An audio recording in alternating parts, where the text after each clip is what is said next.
Kay naka-create naman ko ganina og account, nya na save na diri sa ato ang database, i-try na to og login. So login successful siya no. Unya i-test pud nato ang forgot password.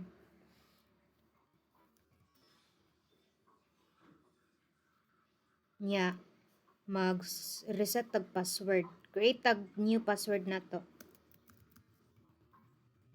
Nya reset password.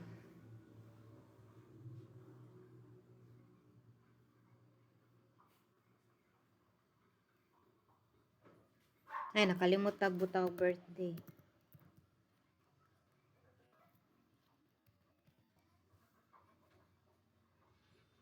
So, na-change na to ang password na to successfully, no?